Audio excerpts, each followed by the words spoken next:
going on, Jerome's? So the Minnesota Vikings obviously have a very bright future. We got high hopes with J.J. McCarthy, with Dallas Turner, with the Vikings and Kwesi and Kevin O'Connell turning the page, and they're going to be one of the youngest teams in the league. They're going to be one of the most exciting teams in the league, and young superstars and potential stars all over the place at very important positions.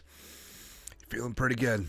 Feeling pretty good about things. But the future is the future is the future, right? But what about now? It's never too late for now. What about 2024? Could the Vikings actually do a little something?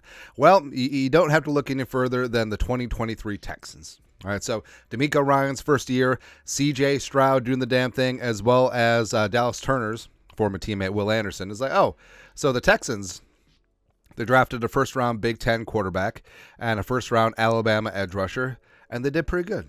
Yeah, they're pretty damn good. So maybe, just maybe, 2024 Vikings and the 2023 Texans, they're like this. Because, I mean, everything's revisionist history. Like, everything's 2020 hindsight. Is like, oh, we knew that C.J. Stroud was the best quarterback in the draft. Now, this time and a week, this time a year ago plus a week, nailed it. Everyone's talking about, well, C.J. Stroud did really bad on one of these cognitive tests, so we don't know if he's going to be smart enough playing the NFL. Shut up.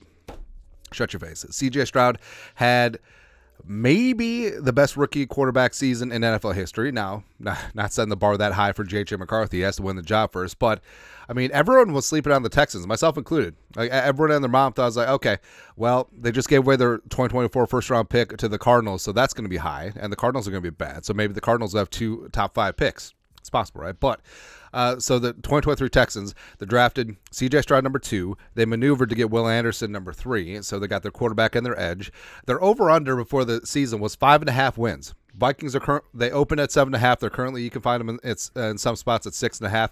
We'll take that. So their expectations, lowered expectations, were even less than the Vikings, right? And then C.J. Stroud came out, had a phenomenal year, won Offensive Rookie of the Year. Will Anderson was a talisman on the edge, won Defensive Rookie of the Year. They were 13th in offense, 14th in defense. So, top half of the league, but definitely growing and showing in the right direction. 10-7, won the AFC South the final week of the year by beating the Colts. Blew out the Browns in the wild card round, and then lost the Ravens. So, sort of is what it is. But an amazing debut season for C.J. Stroud and D'Amico Ryans. Now, similarities, yes, there are some there. So, first-round rookie quarterback out of the Big Ten. Also adding your edge from Alabama. And also low expectations. Like, no one is expecting a lot out of the Vikings this year, as evidenced by their 6.5 win total.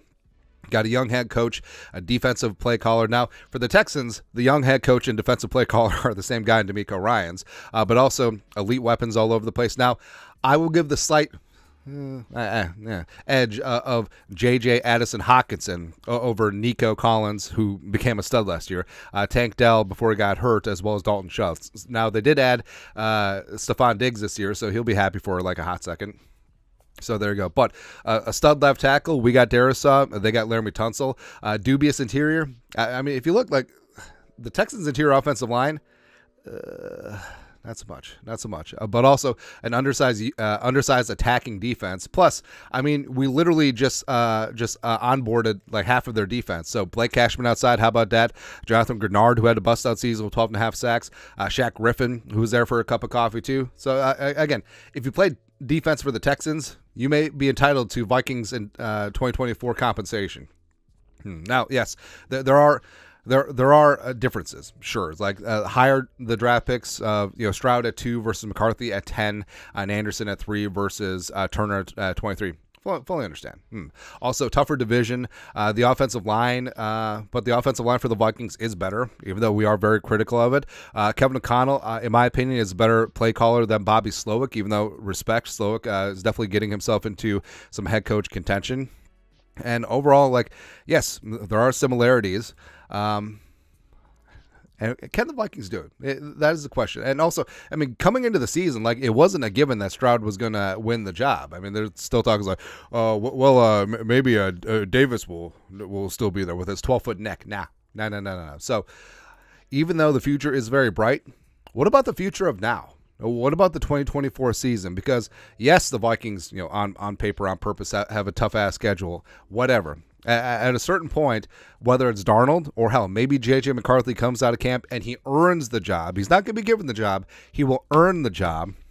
And then all of a sudden, maybe him surrounded by weapons, maybe him getting some decent protection and his mobility helping out the offensive line, maybe Flores' defense becoming a reign of pain, maybe the Vikings legitimately can become the 2024 Texans. I mean, it certainly is not out of the realm of possibility, and either way, like, the future is bright, but also the present might be pretty damn bright too, because the Vikings have always stressed this competitive rebuild thing, sure, and the first year of the competitive rebuild, they won the division, as well as last year. I mean, they probably would have won the division if Kirk didn't get hurt. I will go to the grave and go to the mat saying that. No problem. But yes, the future of McCarthy is bright. Yes, obviously the future of Turner is bright as well. But maybe the future is now, old man. Maybe. Just possibly. But your thoughts are our thoughts. The 2024 Vikings are going to be the 2023 Texans, except better. I mean, 10-7, let us know your thoughts and our thoughts in the comment section below. You guys know what to do. Skull production value.